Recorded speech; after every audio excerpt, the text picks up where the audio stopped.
திருச்சி கிழக்கு தொகுதியில் மறுமலர்ச்சி திராவிட முன்னேற்ற கழகத்தை சேர்ந்த ஒரு வேட்பாளரை நிறுத்த போகிறதா விஜய் தரப்பில் இதுவரைக்கும் சொல்லலை.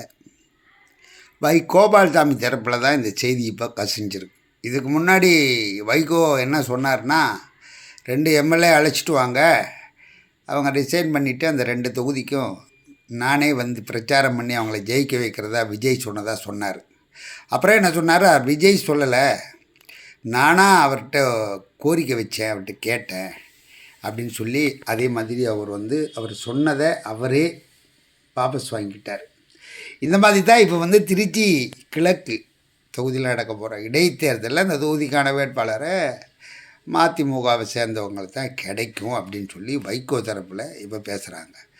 ஆனால் தாவேகா தரப்பில் இது சம்மந்தமாக நம்ம கேட்டால் அவங்க என்ன சொல்கிறாங்கன்னா, இதில் நம்ம தலைவர் நின்று ஜெயித்த தொகுதி, அதனால் எங்கள் கட்சியை சார்ந்தவங்க தான் இந்த தொகுதியில் நிற்பாங்க, வேறு மாற்று கட்சியிலேருந்து வந்தவங்களுக்கெல்லாம் அந்த தொகுதியை நம்ம கொடுக்க முடியாது, அந்த மாதிரி ஒரு நிலைப்பாடு இல்லை, அப்படி மதிமுகவுக்கோ கொடுக்க வேண்டிய அளவுக்கு எங்களுக்கு அவசியம் இல்லை, தாவேகாவிலேயே நிறைய பேர் இருக்காங்க, சரியான ஆள் தகுதியான ஆள் அப்படின்னு சொல்லி தாவேகா தரப்பில் இந்த கருத்தை சொல்கிறாங்க.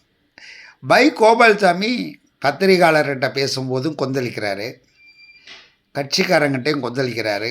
ஒரு காணொலியில் பார்த்தோம், ஆள் உயர மாலையை கொண்டு போடுறாங்க, அதை கழட்டி வீசுகிறாரு. அவருடைய மனநிலைமை மிக மோசமாக போயிட்டுருக்கு. இப்போ அவரை தொடர்ந்து அவருக்கு பின்னால் அவர் கட்சியில் தொண்டர்கள் இருப்பாங்கன்னா கிடையாது. கோபால்சாமி அவருடைய மகன் துரை வைகோ அவரை சார்ந்த. இன்னொரு விஷயம், முக்கியமான விஷயம் நம்ம சொல்லணும்னா, மறுமலர்ச்சி திராவிட முன்னேற்ற காலத்தில் அதிகமாக பார்த்திங்கன்னா தெலுங்கு தாய்மொழி கொண்டவங்க தான் இருக்காங்க.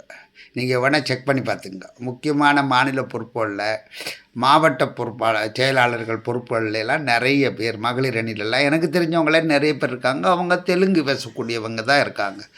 அப்போ வைகோ ஒரு சனாதானம் சமத்துவமான கட்சியாக அவர் வச்சுருந்தார் மறுமலர்ச்சி திராவிட முன்னேற்ற கழகம்னு யாராவது சொன்னீங்கன்னா அது முழுக்க பொய்யான ஒரு விஷயம். அவர் தெலுங்கு மொழி பேசக்கூடிய, அவர் சமுதாயத்தை சார்ந்த, அவர் சமுதாயத்துக்கு ஒத்துப்போகக்கூடிய சமுதாயத்தை சார்ந்தவர்களுக்கான ஒரு அமைப்பை தான் கட்சியாக நடத்தியிருக்கார். இது ஏற்கனவே மல்லை சத்யா அவர்கள் வெளிப்படையாக சொல்லியிருக்காரு. இன்றைக்கி வைகோ அவர்கள் எப்படியாவது திருச்சி தெற்கு தொகுதியில் அவருடைய கட்சியை சேர்ந்து ஒரு எம்எல்ஏ, ஏற்கனவே இருந்த 2 எம்எல்ஏயும் அவங்க திமுகவுக்கு போயிட்டாங்க, அதனால் ஒரு எம்எல்ஏயாவது நம்மளுக்கு வேணும், அது தாவேகா சார்பில் எப்படியாவது திருச்சி கிழக்கு தொகுதியை பிடிச்சிடலாம் அப்படின்னு சொல்லி அவர் இப்போ ஒரு ரூட்டை போட்டு இதை வலைத்தளங்கள்லையும், இவருக்கு கோபால்சாமி அவங்க டீமுக்குன்னு ஒரு டீம் இருக்காங்க, அவங்க புதுசாக ஏதாவது ஒரு வலைத்தளங்களில் க்ரியேட் பண்ணி போடக்கூடிய அளவுக்கு ஒரு டீம் இருக்காங்க. காசு பணம் கொஞ்சம் சுமாராக செலவு பண்ணிட்டு தான் இருக்காங்க, இல்லைன்னு சொல்லக்கூடாது.